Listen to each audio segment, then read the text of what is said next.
Okay, so let me see if you can hear me. Can you hear me? Hello? Yes, we can. Yes. Okay, so now let me see. Can you also see the board?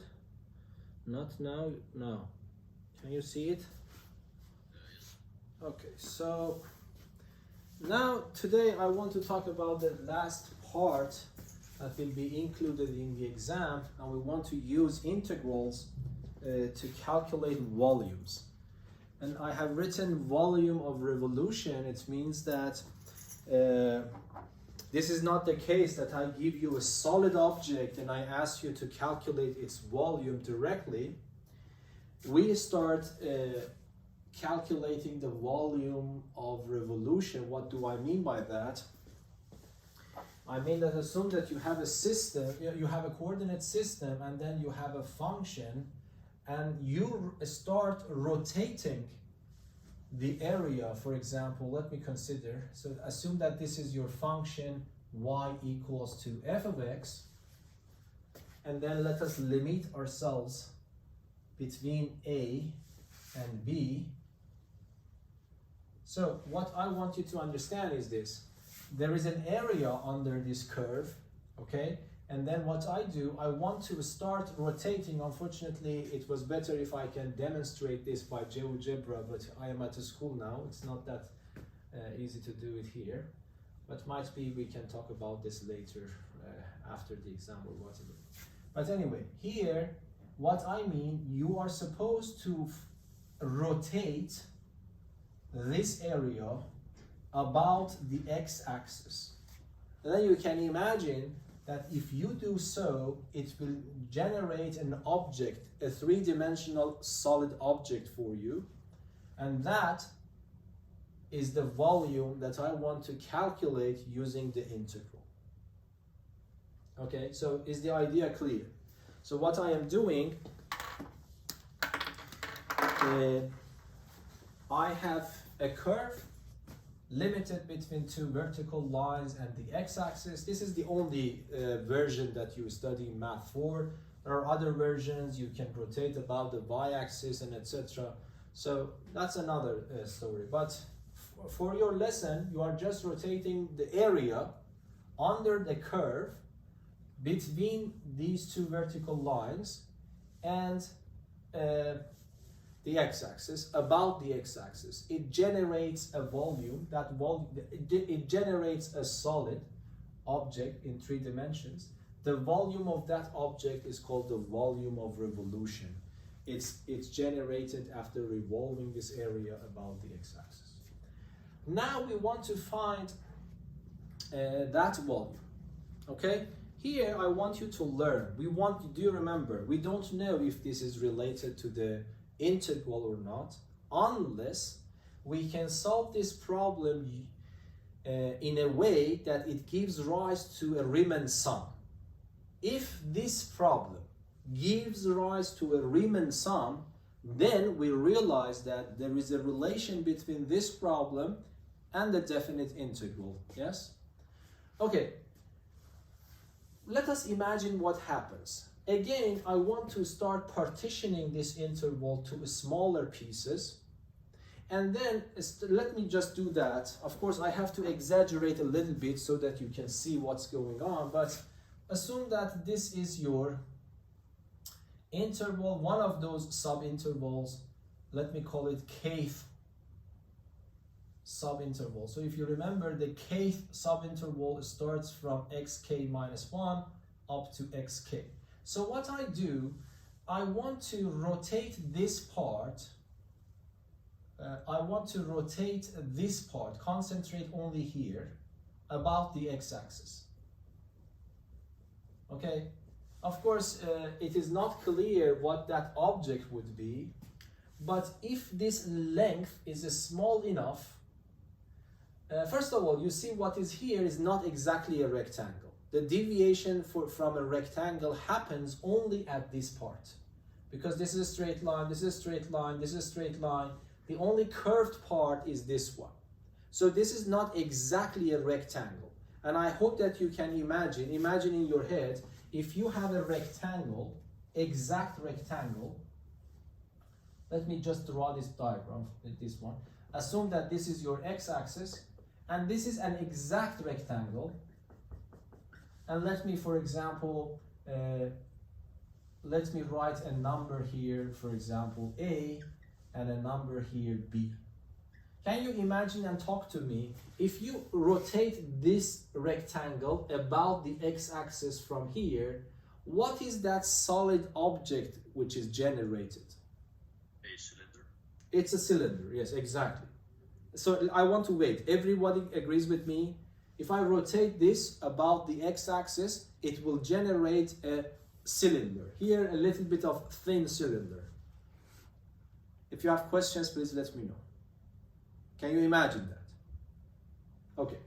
Now, can you tell me, in that cylinder that I generate, what would be the radius of that generated cylinder?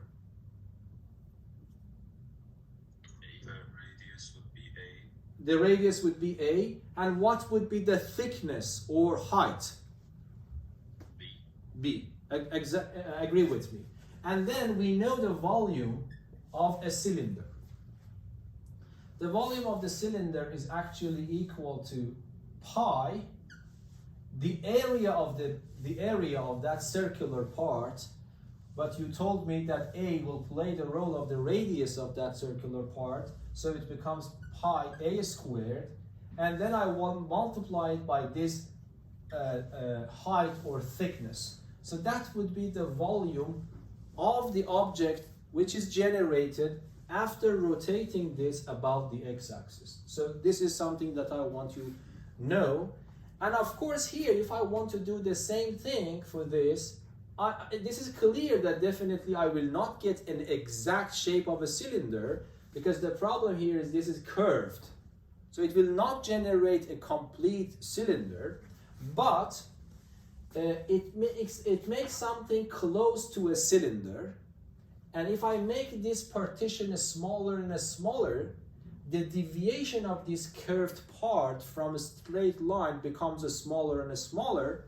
So so it means that if I use the volume of that cylinder, if I approximate the volume of the real object with a cylinder, I am making less and less error. So that's the idea. Okay. Now let me think in this way. Where is this? Okay. So let me think it in this way.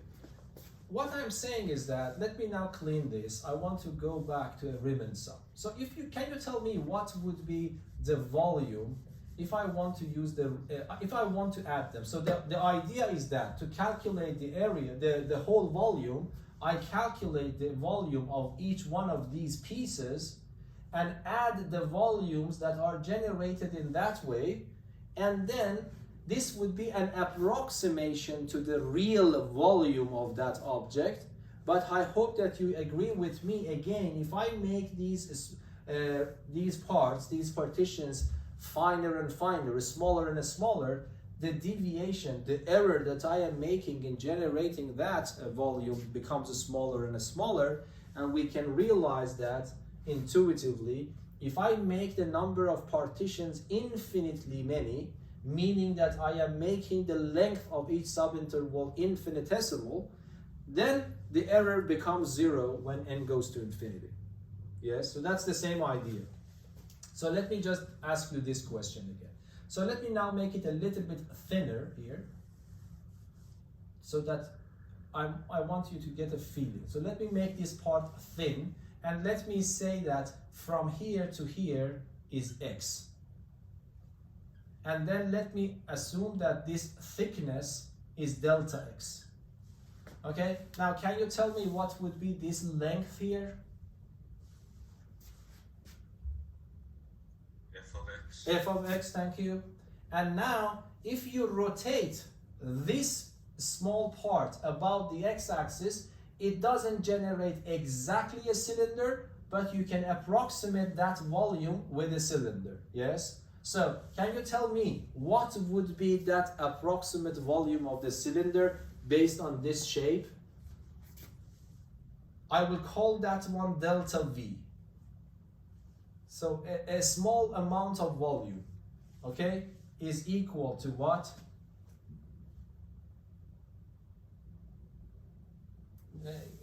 You imagine it in your head that you are rotating it, and this is a rectangle. Pretend that this is a rectangle. So according to this formula, what would be the volume of that small piece? There is a pi what? Times f of x squared. Yes, f of x squared Times delta x. times delta x. Agree with me? And agree with everyone. Hopefully everyone agrees with that one. This would be a small volume that I will get at the end if I start rotating this rectangle about the x-axis. That is the approximate value. This is not exact because this small part I am not considering. This part, when generated, also gives a contribution to the volume. But you see that if I make this thickness smaller and smaller, this error becomes smaller and smaller. So, do you agree with this one? Everyone, do you understand what is written here? Yes. Okay, and now, if I ask you what is the real volume that I am looking for? This volume is just the volume of this bit rotated about the x-axis. There is another one coming from the next one. There is another one coming from the previous one. I have to add them. So it means that I have to add them, sigma pi f of x squared delta x. And then this is the, of course, I need to put a k here somewhere, but you don't need to be worried about that. But then at the end, I need to take the limit and send n to infinity. Hopefully, by this intuitive picture, you realize that this will give you the volume. Is that intuitively clear? What is this n? It's a little bit strange. I should put somewhere n, but I'm just telling you. N is the number of partitions. I am making the number of partitions very, very big. It means that I am making these delta x's very, very small, so these errors approaches to 0 at the end. Is that understandable for everyone? Yes. But now can you tell me, do you see that this is a Riemann sum? Let me remind you of the Riemann sum. The Riemann sum has this structure. The limit of a Riemann sum was something like this. Some function f of x delta x and n goes to infinity.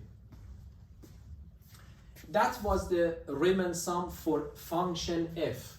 Now can you compare this one with this one and tell me, do you see that this is also a Riemann sum? If the answer is yes, this is the Riemann sum for which function? For the function capital F pi. No, not capital F. There is no capital F yet. I am saying that when I say a Riemann sum, you have a function multiplied by delta x, sigma limit. This is called the limit of the Riemann sum for this function. I meant like by capital F, I mean like we replace, I don't mean the integral. No, I'm just talking, not in capital. I'm just asking you, what do you see the difference between them? What is replaced with what? This is called the Riemann sum. If I ask you what is the answer to this, you would say the answer to this is integral from a to b f of x dx. Do you agree? The limit of a Riemann sum of this function multiplied by delta x is equal to integral from a to b f of x dx.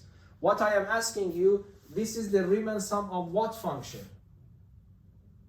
Pi f of x squared. Pi f of x squared, yes, this one. So what I wanted to say that we said. No, there is no capital F involved. Yeah, I mean we could have used another letter like. Okay. I mean, I understand what you mean. Yeah. But just this is the Riemann sum of this combination that you see. Do you agree? Okay. So now, according to the formula, what can I write in front of it?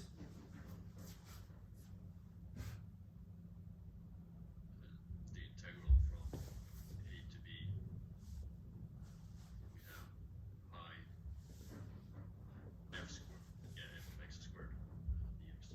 Yes, exactly.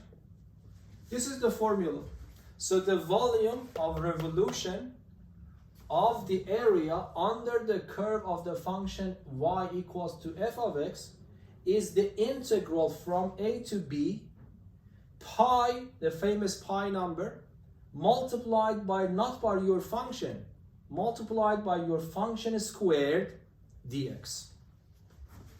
So this is the way that the book has written the formula. And then, am I allowed to pull pi out? The answer is yes. If you remember, we have this property of definite integrals that I can pull p out. So because pi is a constant. So that is my formula.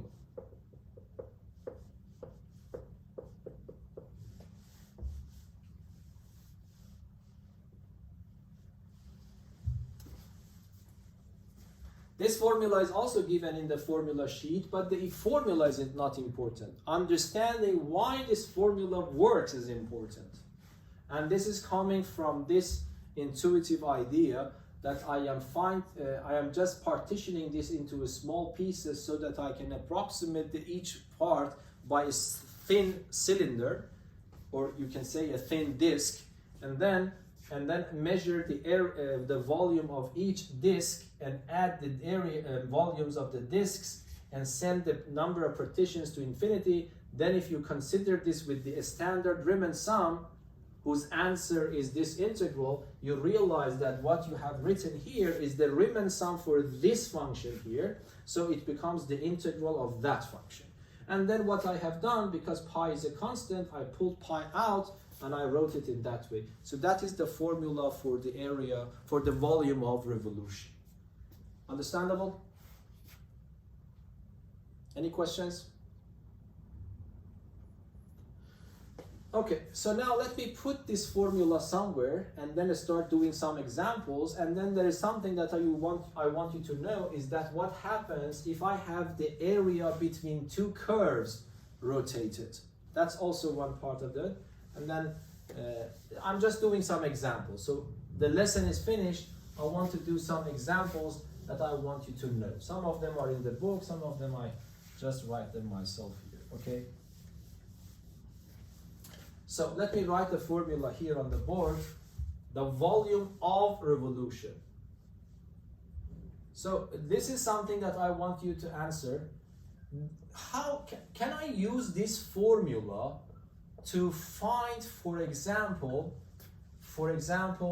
the volume of a sphere?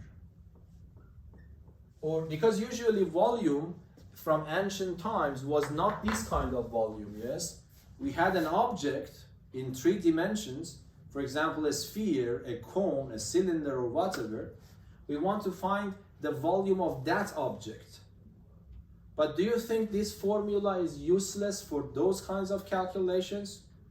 Or do you have any idea how make this formula, if possible, useful for those possible calculations? For example, let me make it clear.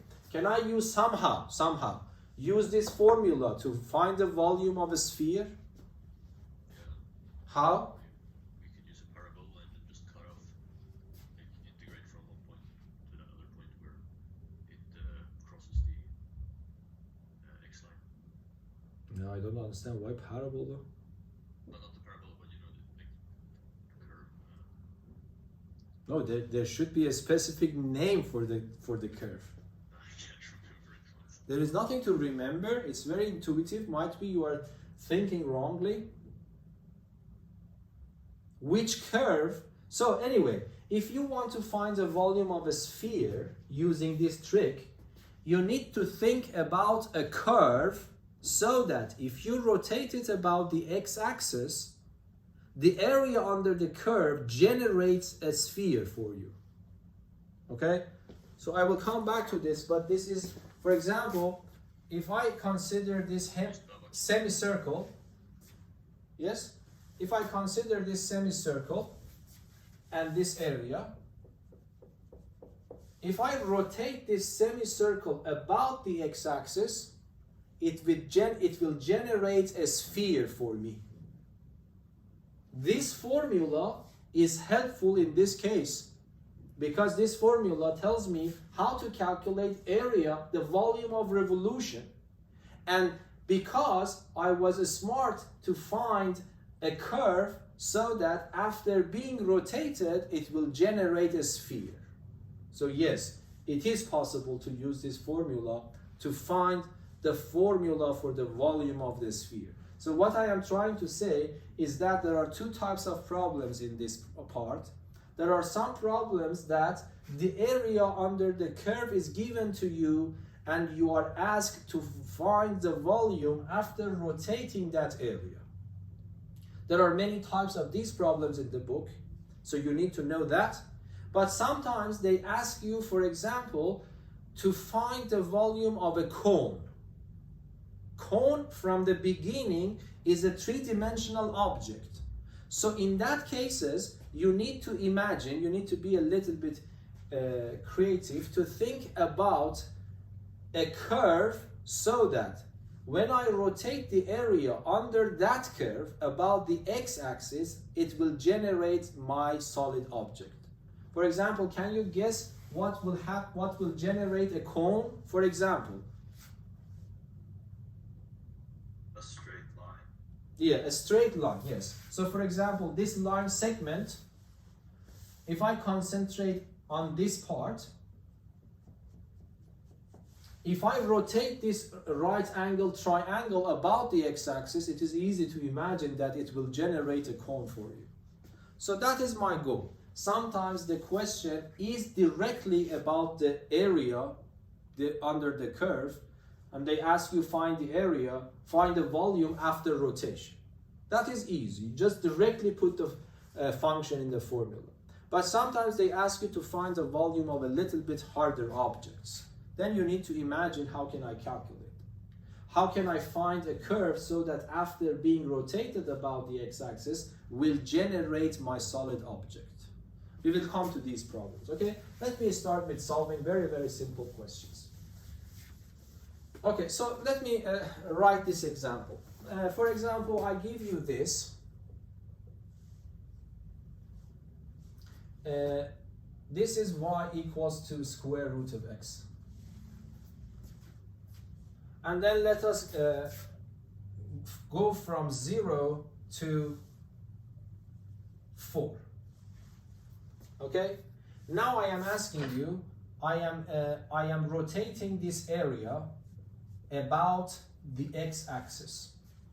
And I want you to tell me, how can I calculate the volume of revolution?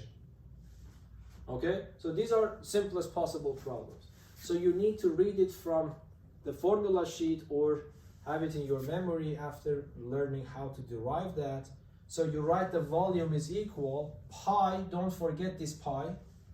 In the area there were no pi in the formula. And then you write integral, the lower limit and the upper limit, 0 to 4.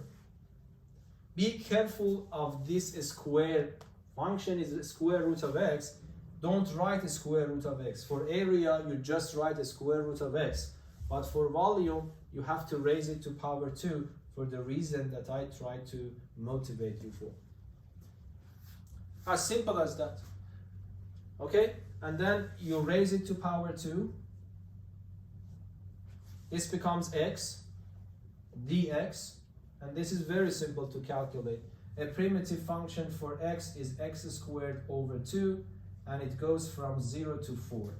You put 4, 16 divided by 2, 8. You put 0, 0, so it becomes 8 pi. Volume units. This is probably a very, very simple example of that. Any questions here? Good. Okay, let me now go to the next problem. So these problems are more or less the same. If you want, I can choose some from the book. I don't know, there is one, let me see.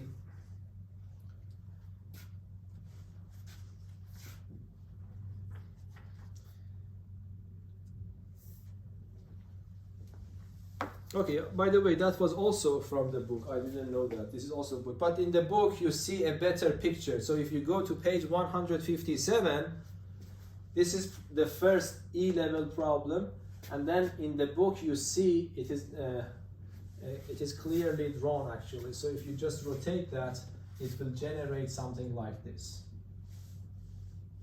Yes, something like that. This gives you this volume, something like that. If you wanted to see a better picture, you can see in the book. Okay. I don't know, all of these problems are easy, but I don't know, there is one problem I want to solve for you. It is problem 4365. 4365. Okay, but of course it is not hard, but might be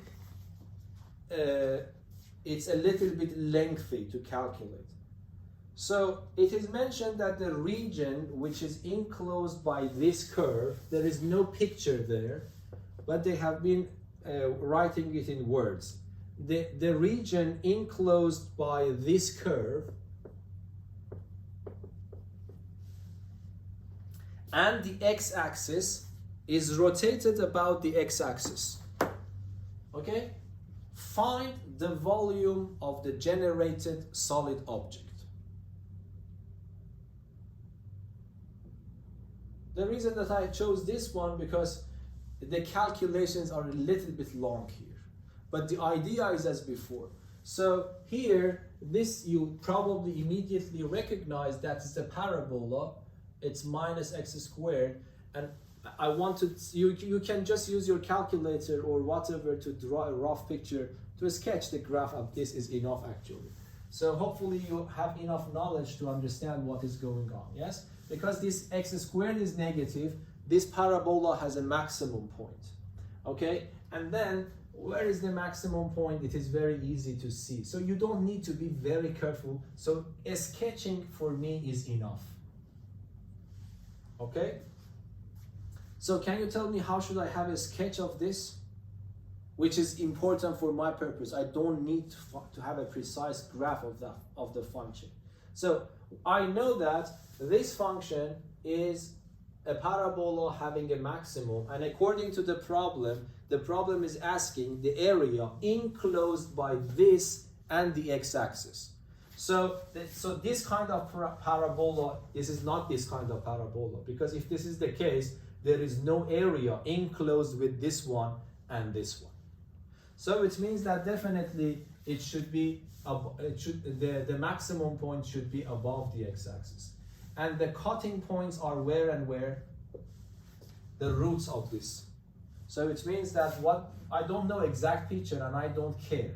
Okay, I don't want to spend time on drawing the graph of this one, but I understand the situation should be this, but I have to find exact values of these cutting points. Okay, I don't know, might be one of them is negative. If this is the case, the correct picture, I will correct it later, okay? So I put this equal to 0. So let me multiply everything by negative sign.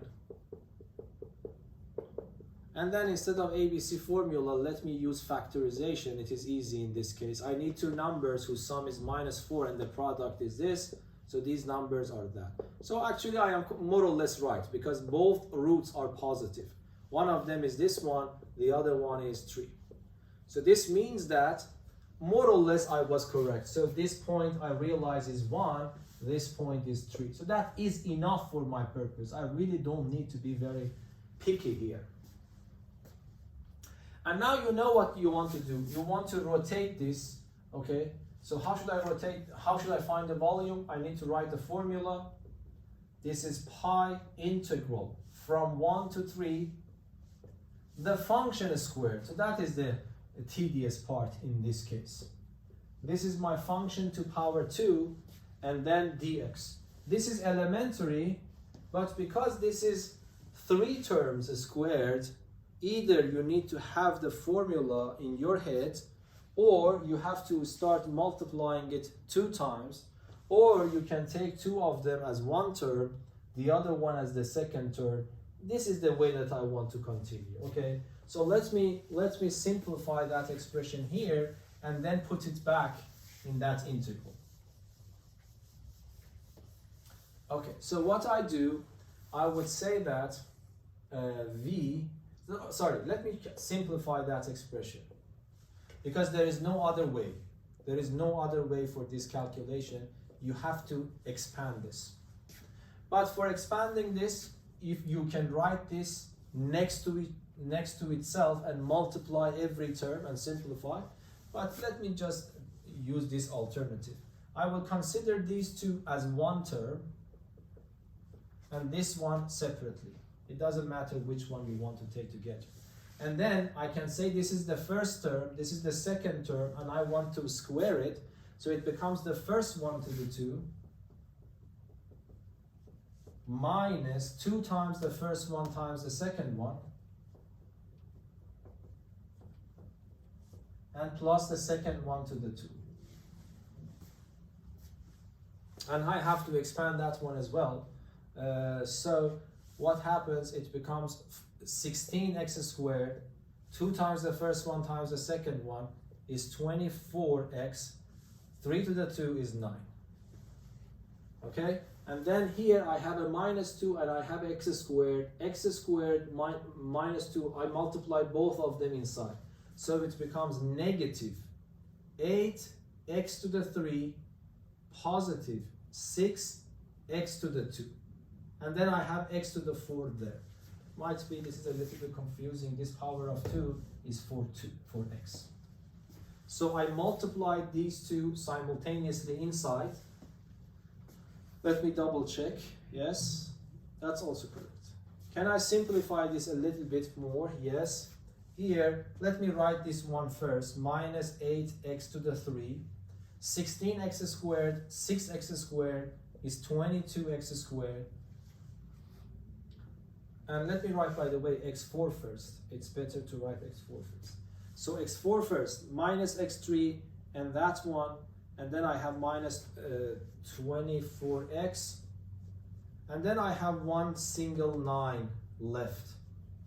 So this is the expansion of that expression.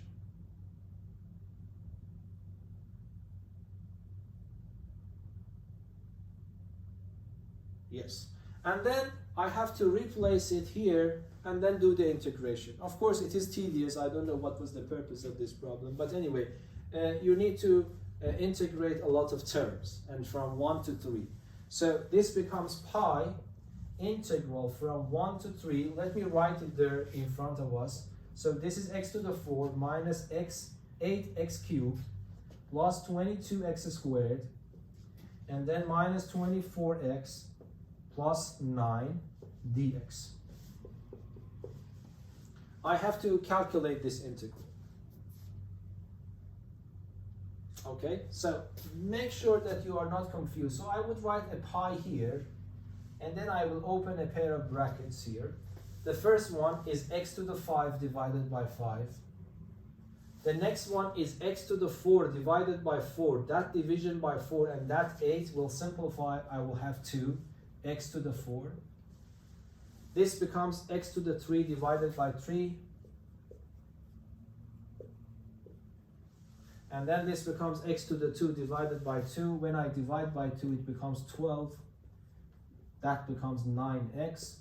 And then I have to write from 1 to 3. Yeah, they have considered this level 1 problem. Actually, this is level 1 problem, but this is a lot of calculations. And actually, I think it is better to skip the calculation because that is not worth it. So I will clean this. But I don't think the calculation is hard, yes? What I have to do, I have to replace x with 3. And I calculate this big number. And then I have to replace x with 1. And I calculate the other number. I subtract these two numbers that I got. The above one minus the below one, and then multiplied by pi. So I will leave it for you to calculate. Yeah, that's a very simple exercise, but it takes a lot of time for nothing. Any questions here?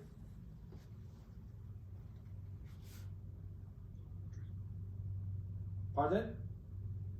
Not really. Yeah, okay. So now let us go to the problem of finding the formula for the volume of the sphere, for example. Okay, that's much nicer problems. So hopefully, my question is this. This is also one level 3 problem in the book. Before doing that, there is a good problem in the book. Let me solve that one first for you and then continue, okay? So here, the question is this, 4372. It is mentioned that the curve y equals to sine x plus cosine x rotates about the x-axis in this interval. Interval is 0 to pi over 2. So you have a function, you concentrate on the area below the graph of this function and the x-axis and on the interval 0 to pi over 2. Yes? And then you rotate that about the x-axis. You are supposed to find the area. Of course, in principle here, if you have some idea, you really don't need to draw the graph of that. But if you want to get a feeling, you can do that as well. So for example, if I give you x, you know that these functions, sine x plus cosine x, if you remember, we had it. Any function of this form, do you remember? Any function of this form, we had it in chapter 2, it's a sine function, more or less.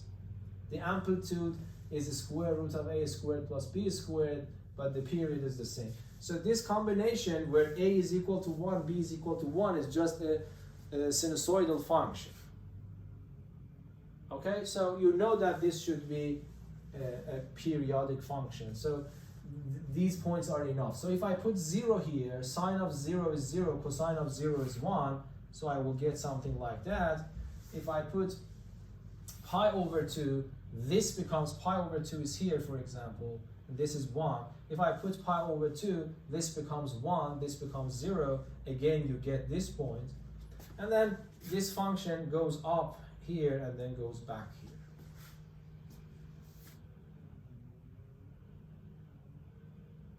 And this happens when the x is pi over 4, because in that case the sum is the square root of 2. Square root of 2 is above 1. So this is a rough picture. And then what we want to do, we want to limit ourselves here under the curve and between the interval 0 to pi over 2. We want to rotate this area about the x-axis, and then we want to find the volume of the revolution. Okay, so it doesn't matter. You see, this problem was not that hard, so you don't need to draw the picture. Okay, but if you do it, you find it better. So volume becomes equal to pi integral from a to b. A is 0, b is pi over 2. My function is this function squared. So this is a good exercise because you need to be a little bit creative and know more things. Okay, so this is why probably this is a level 3 problem. So I have to calculate this integral. Today's lesson is finished when you write your integral. The rest of it is your it actually challenges your skills in calculation of definite integrals. Okay, so what can we do? Do you have any suggestions here? How can I calculate the integral? You can just tell it step by step. What is the first step at least?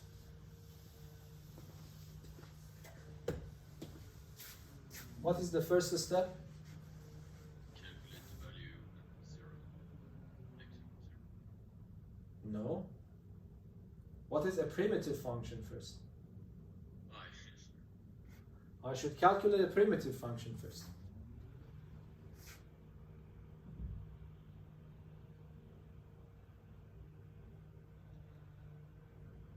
I don't know if I have solved these kinds of problems before when I was teaching. So this is why I was always looking ahead of me. when I am teaching something there, it means that it will come in the future, it becomes important. But at least assume that you have forgotten everything as you have done, you have forgotten everything. Okay, but where do you start? At least you want to do something. What's the first natural step to do?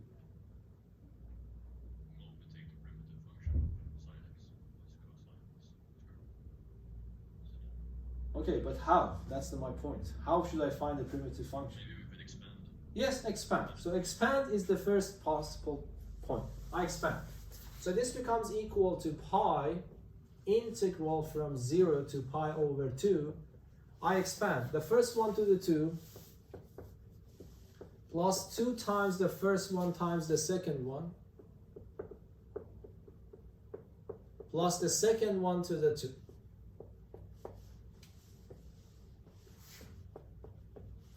Okay. So, then what? Think about that. So, let me go and here. Now tell me, what is this one? Hopefully this combination, I was actually saying that this sine squared x plus cosine squared x should be very familiar for me. Okay? So as you remember my face, you should remember this face, this combination. Okay, so what I do, it becomes pi integral from 0 to pi over 2. Sine squared plus cosine squared is 1. And then, if this combination looks familiar, then I am okay with that. You know where to look for it. What is this formula? This is sine of 2x.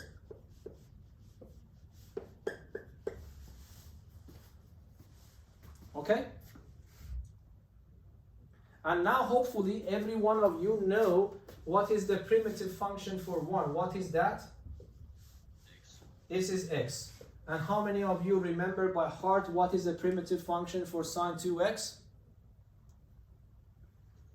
Minus 1 over 2 cosine 2x. Thank you very much.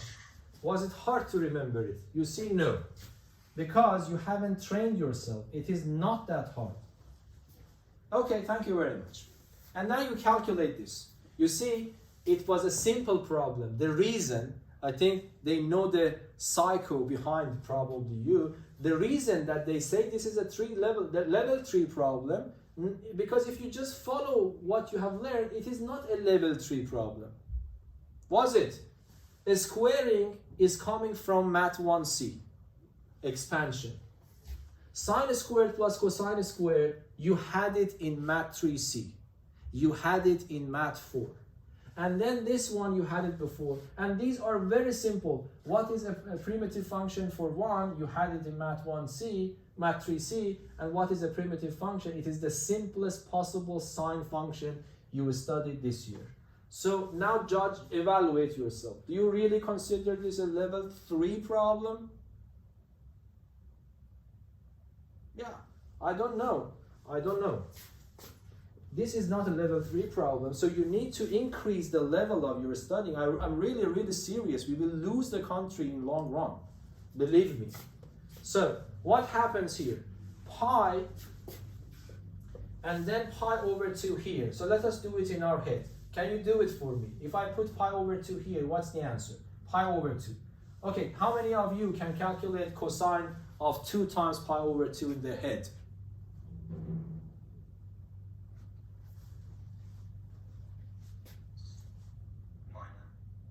Plus 1 over 2. Yes, exactly. So you are right. So you calculate all of it. Thank you. So you put pi over 2 here. 2 times pi over 2 is pi. If you remember, that's okay. If you don't remember it, it's easy to do it immediately in your head because pi is here and the x-axis, the x-coordinate is -1. Cosine of pi is -1 multiplied by that is +1 over 2. Okay? And then I need to put negative, and then I put 0 everywhere. I put a negative, a pair of brackets, don't confuse. So if I put 0 here, it is 0. What is cosine of 2 times 0? It is cosine of 0. What is cosine of 0? Cosine of 0 is on the other end. So the x-coordinate is 1. So it becomes -1/2. Do you agree now? Okay, now what is this calculation? Minus minus a half is positive. It becomes 1/2 plus 1/2 is 1. So you get pi, and then I have pi plus 1. And that is the volume unit. Or it might be, if you see, I don't know what is the answer in the book, might be they have multiplied that. 4772, it's always better to check the calculations. It doesn't matter how much you're confident about that. Yes, that is exactly the way that they have written in the book. If you multiply pi, it's also okay. So you see, this is not a level 3 problem from my perspective, but of course I will respect this because I am probably not supposed to evaluate these things. Okay, now let me go to another level 3 problem, the last problem in the book. Now tell me how you want to calculate the volume of a sphere. Just tell it to me. How should I do that?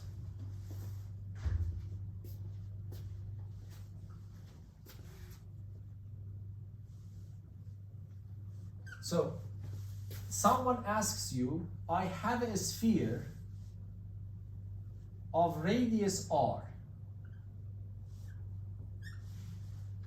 What is the volume of this sphere of radius r? If you go and see the formula sheet, it is 4 pi r cubed divided by 3. Someone asks you, can you show this to me, that why this formula is correct for the volume of this sphere? So what does it mean? It means that you need to come up with a curve so that when you rotate it, it becomes this sphere. So what is that curve?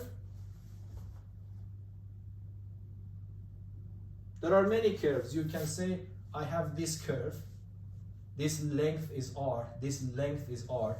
If I rotate it, it will generate that object, definitely. But there is another one here, minus r and r. Yes, this also, if I generate this one. But if you want to choose one of these, which one is probably the best choice? This one, or something else. All of them will work. Probably the one intersecting the middle. Exactly, because of symmetry. If you want to use this, then you have to suffer a lot. Okay, because then you need to find equation of this curve. Finding the equation of this curve here is harder. It's not very hard, by the way. You should be able to do it if you have studied Math 3C. You should be able to find the area to this curve. But hopefully, instinctively, you have this idea that the best one, as Alex told, is the one which we take in the center, because it's more symmetric. So this one is minus r, this one is now r. You see, it's easier to name them. And let me make sure everyone understands that if I rotate this area about the x-axis, it will generate that solid object. Do you agree with me or not? If you don't agree, complain. So if you don't agree, so if you don't complain, it means that you agree. Okay. Yes? Wouldn't the equation be simpler if we only have half a Exactly. I wanted to come to that. Yes, you are completely right. If I rotate this one about the x-axis, it is possible and doable. Nothing wrong with that. But if I just concentrate on one piece, if I concentrate on the total area, I have to go from minus r to r. So my limits are minus r and r. It's doable. Nothing is wrong with that. But if I concentrate on this part, what I need to calculate is from 0 to r. And hopefully, by experience, you have learned so far, if you value these details, okay? By experience, you have learned so far that this 0, if I have 0 here, the calculations are simpler. Yes, do you agree? If this is 0. Okay, but the problem is that if I just stick from 0 to r, if I rotate this, I will not generate this sphere. What will I generate in that case? Yes, a hemisphere.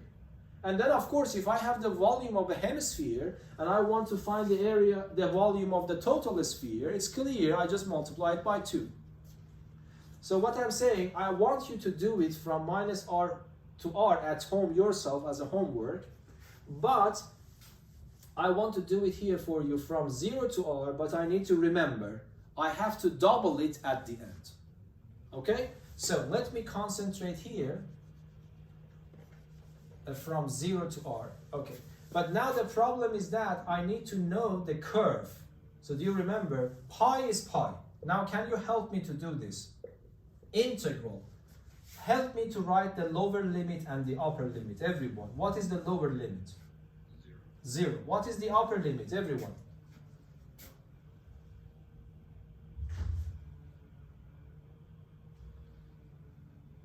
What is what? The upper limit is r. R, thank you. And dx is dx.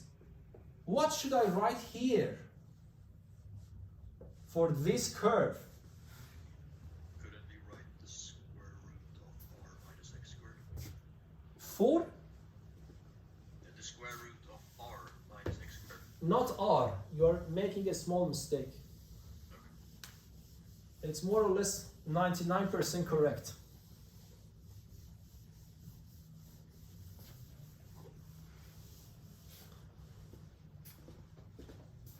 Anyone else? Instead of r, do we put y? Instead of r, you mean? The same what Alex said. Yes? Instead of r, it's y. No, I want you to, because most of you, I hope, I'm more or less sure that you have forgotten. Okay? So can you find it for me? How do you find this? How do you find the equation of the curve? Do you feel the difference between this problem and the previous problems? The previous problems, the formula for the function was given to you. It was ready-made. And then what you did, you put it there and square it. But here, you have this intuitive idea that if I have this, this curve and I rotate it, it will generate that one. But the point is that, the problem is that this is not given to you directly. You need to find the equation of that curve first. If you have experience by circles and things like that in Math 3C, it is immediate. But as soon that you have forgotten, this is why I'm saying, if you forget, you should be able to get it back. But this is simple. How do you think about finding the curve?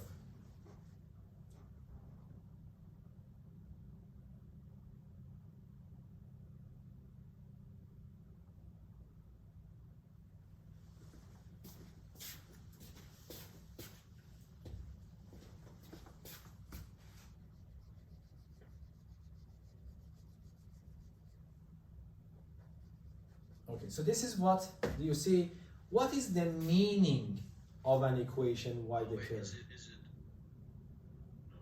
No, let me ask step by step. What is the meaning when you say, let me ask you one question. When you say that, you see, these are simple questions, but you don't appreciate. You need to learn how to think from mathematical point of view. When you say y equals to x squared is the equation of this curve, what do actually mean? What do we actually mean?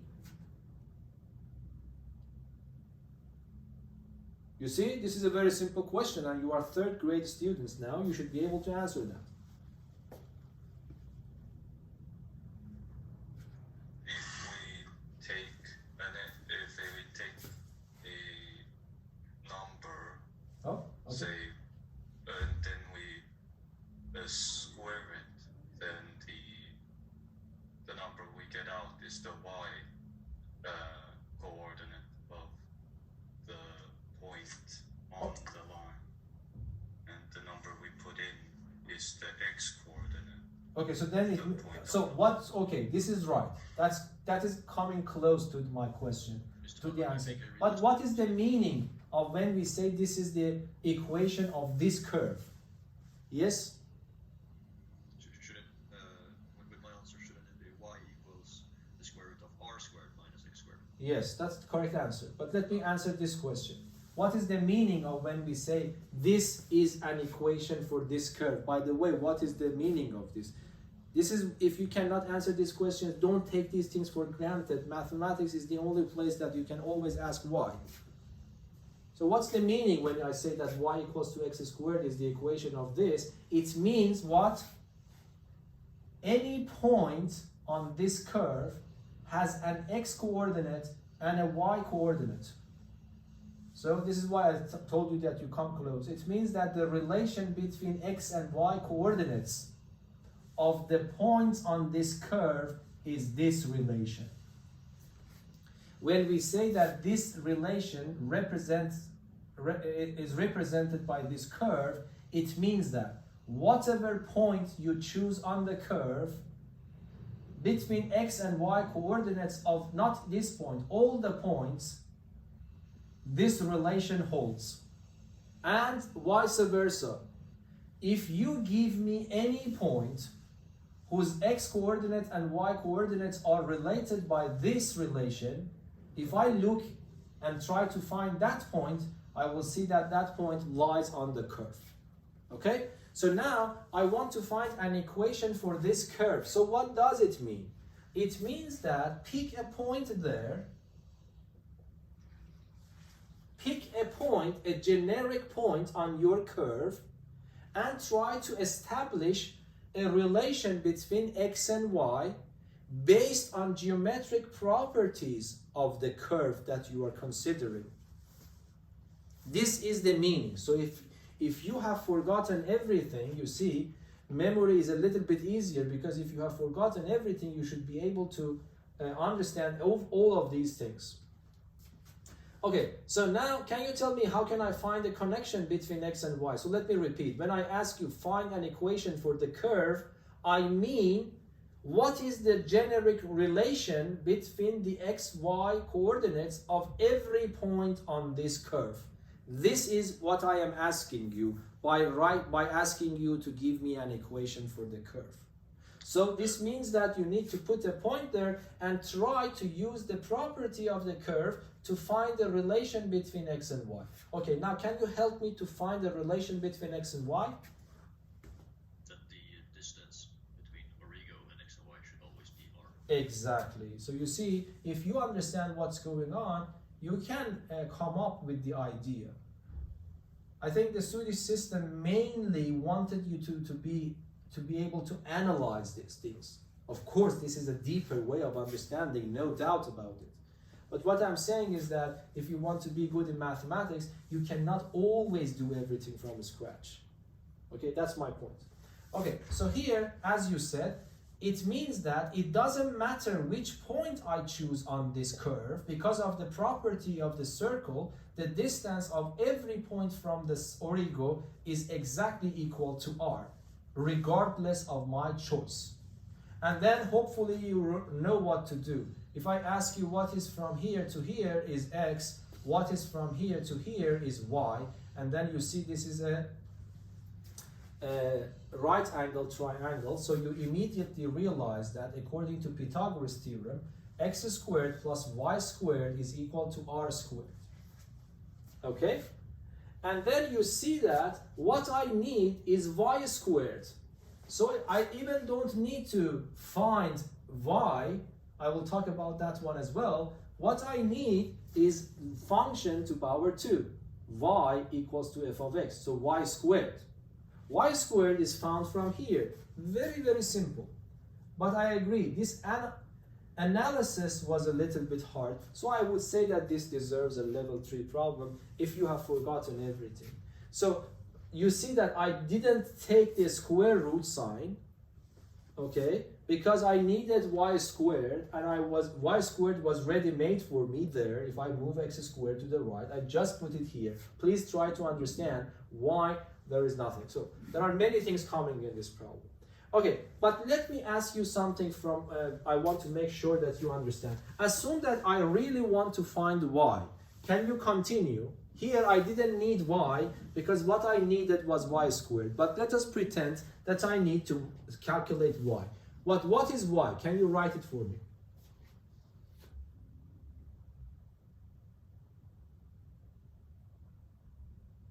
square root of r squared minus x squared. Yes. So let me ask you one question. If I ask you solve this equation, what is the answer? 2 and minus 2.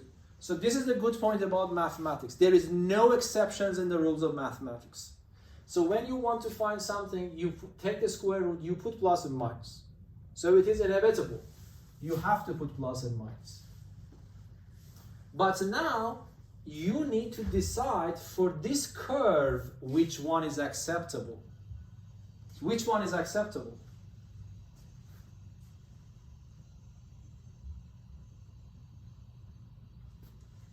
Only the one where it's positive. Why? Both are actually. No, both. No, be careful. For this curve. But I mean, we'll get the right answer in the end. Yeah, forget about that. We want to understand things. For this one, for finding the volume, I told you it is irrelevant because I don't need positive or negative squared, it becomes positive. Yes, for the purpose of the volume, it doesn't matter. You are right. But I want to understand deeper. If I take the y, first of all, you need to appreciate. When you put plus and minus here, you need to know that's the rule. It's mathematics is very unforgivable. It doesn't care what you think, what you feel. If this is the rule, you have to obey the rule. Okay? So this you have to put plus and minus. But then, algebraically, there are two solutions, not one solution. But you are doing this in this context. In this context, which one is acceptable? The negative one, because our curve is supposed to have a maximum. No. This is not a parabola that you are reasoning in that way. You are losing simple things. This is very good that I have brought this up in this session. So this is not parabola. You see, I told you this is part of a circle. Parabola is totally different object. Okay, so that the rules for parabola that are not supposed to work, the rules for the circle. No, there is a very, very simple reason that -1 in this picture is not acceptable. Why? Everyone, you should shout it for me. Because y is supposed to be positive and Why is y positive? Because we're going from 0 to r. Come on, y is positive? it's above the It's above the x-axis, end of the story. It's above the x-axis. When you are above the x-axis, you are dealing with positive y's. So in that concept, this have to be the positive one. Okay? So now the story starts from here. I am sure that you will make a mistake. Prove me I am wrong, okay? Prove me I am wrong. I want to calculate this integral. Okay. There are two bits that I need to find the primitive function for. I hope that everyone agrees this is a very simple task. So let me just write it. I would write pi. I have two bits to take care of. I will start the second one first. What is the answer, everyone, please? What is the primitive function for that? A third of x. Yes, x to the 3 divided by 3. And then I would write from 0 to r. But now there is a negative sign because of that. And I am waiting for you to answer a primitive function for r squared for me.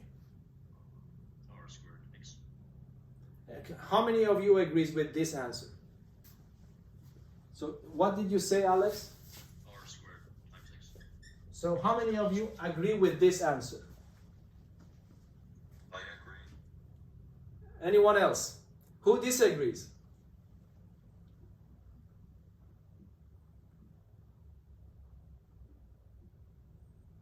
Who disagrees? So everyone agrees? Are you sure? Okay, can you, Alex, defend yourself? We can interpret r squared as just like any number, like 3. Exactly. Thank you very much. So you proved me I was wrong. Thank you very much. I am happy for being wrong about this. You are completely right. So if you are thinking, let me say, if you are thinking that a primitive function for r squared is r cubed divided by 3, this is not correct one, because the variable is x. Is r variable? No, r is the radius of my fixed sphere. And then r is a fixed number, so r squared is also a fixed number. And you know that what is a primitive function for 2? It is 2x. What's a primitive function for 3? It is 3x. So what's a primitive function for pi? It is pi x. These are constant numbers. And what's a primitive function for r squared? So what Alex said is completely correct. I'm very happy that you did it correctly. Thank you. And Alex, that also you confirmed that confidently. So thank you very much. So I need to calculate this. What I have to do, I have to replace x with the upper limit. So this becomes pi. I put r here, so it becomes r times r squared, r cubed, minus. I put r here, it becomes r cubed divided by 3. Now you see the benefit of this 0. You see, it saves a lot of time for me, calculations. I don't need to worry about 0, because if I plug 0 here, it becomes 0. If I put 0 here, it becomes 0. But if I haven't considered that, if I have considered from minus r to r, then I have to write from minus r to r, then probably there is a risk that you confuse the negative signs and you get a wrong answer at the end. But with 0, there is less risk of having this confusion. And now let me calculate this one. So what is the answer? Can you do it in your head? R cubed minus r cubed divided by 3 immediately. 2r cubed divided by 3. Thank you. So it becomes 2 pi r cubed divided by 3. This is the volume of this hemisphere, yes? Because we rotated this part only, so it will generate half of the sphere. But we want to find the total volume. So the total volume is double this number. And if I double this number, it becomes 4 pi r cubed divided by 3. Volume units, yes? And that is exactly what we are supposed to find. And hopefully you are very familiar with this formula. But now you really know the proof, where this formula is actually coming from. Is that understandable for everyone? Okay, we have a little bit of time. I also want to work out the cone volume. Okay, let us do it together.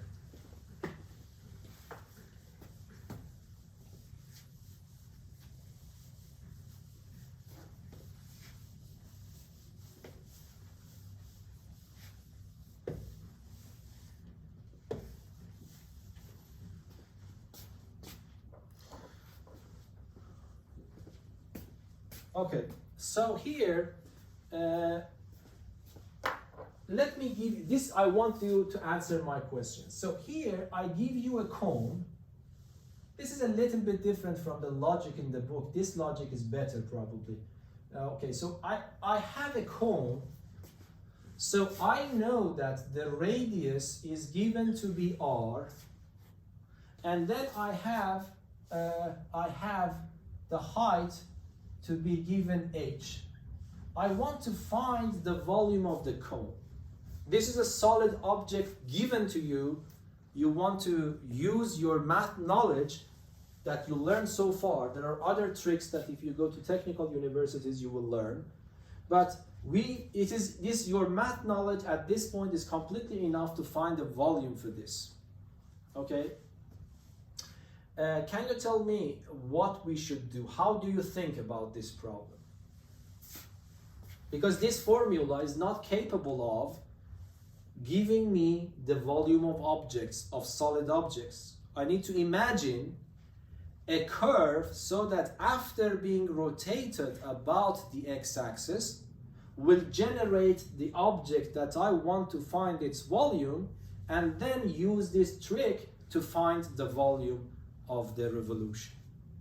So, and I think in the beginning Alec actually answered. So what is the type of curve that you are looking for in this case? The hypotenuse. Pardon? The hypotenuse of the triangle H and R. A line, yes? Yep. A line which is probably simpler to think about the line. Of course, again, you can imagine a line from here. Yes, that is also rotated, will give you a cone. But writing this equation is harder than this equation, because here you need to consider the m value itself, but if you consider the line is passing through the origin, the m value is 0. And hopefully you see that it doesn't, the volume of this object doesn't depend if you are generating it here or if you're generating it here. So why we should bother ourselves to make things harder? So we definitely consider a line that passes through the origin. But do you think every line will work? For example, for this picture, intuitively, do you think this line will work?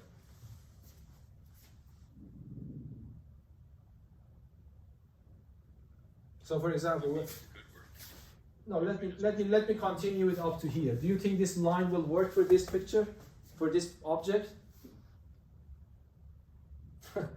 I'm just. If we cut it off at the Yes, we have to cut it off. Exactly, that is the word, because it is clear this height is much bigger than the height of my cone, and this angle,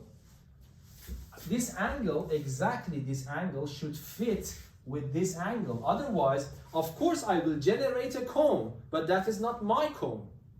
I want to generate exactly this cone with these dimensions. So even though we realize that this line is good for generating a cone, but not definitely for this cone, I need to fine-tune this line and its length so that it generates exactly the cone that I have, not just any cone, yes? Okay, now can you help me then, that you understand? First of all, tell me if you don't understand. Not every line will work. We realize a line is good for generating a coin. Good enough. Or fair enough, okay? But now I want to fine-tune that line so that it generates exactly this cone. Can you tell me, so what should be the slope of that line? So this is a line.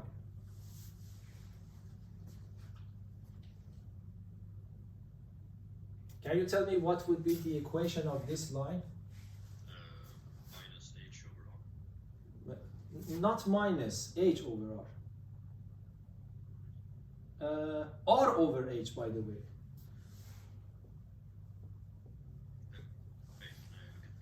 So let me. Sorry, I had written it in the my triangle. My paper starts from. Okay. The top is, yeah. Okay. So hopefully you agree with me that this will change the slope of the line that I am considering. Why? Because if I ask you if this angle is alpha, the tangent of alpha is equal to this one, r, divided by h. And you know that the tangent of alpha is the slope of the line. If you don't know that, again, you've forgotten that, then you will have a problem a little bit. So tangent of alpha, if this is alpha, tangent of alpha is the slope of the line.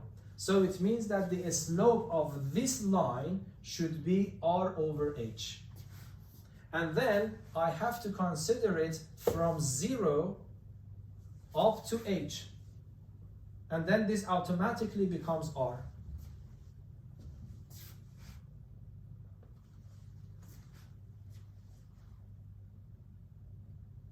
Anyway, so might be you have a better explanation, but this is the only line that you need to consider that generates exactly this cone with these determined, I don't know, pre-given dimensions.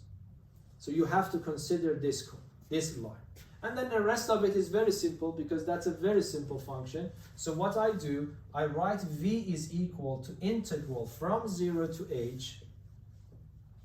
Sorry, I have a pi here. And then y squared, so it becomes r squared, h squared, x squared dx.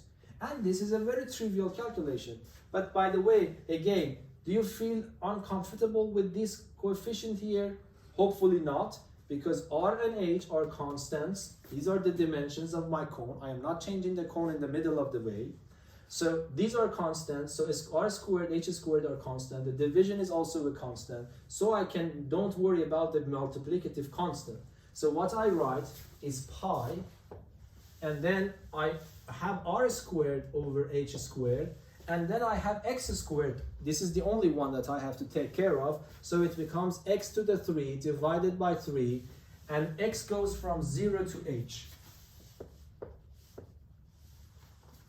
And now what happens? So it becomes pi r squared over h squared, and I have a 3 here, so let me absorb it here.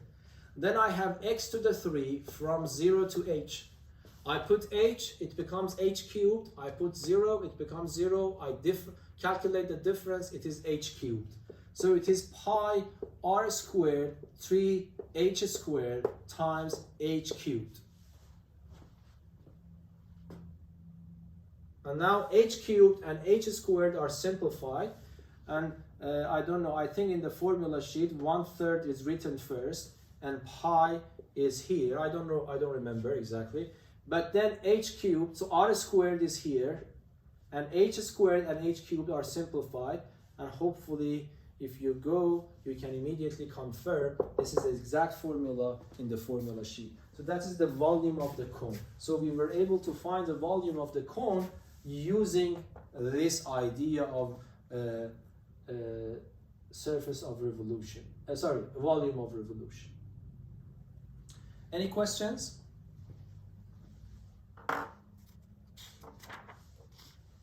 No? Okay, so everything now is covered. So this is the last part that will be in the exam. I will write on a Schoolsoft which parts to read and which problems to solve. And then I will not add anything for this exam. And next week I will not teach at all. So on Tuesday, next week is week 12, yes? Okay, so again, you are not here. But anyway, I will be ready to answer your questions. Please try to work little by little. Pay attention to the blue pages. Try to solve as many problems.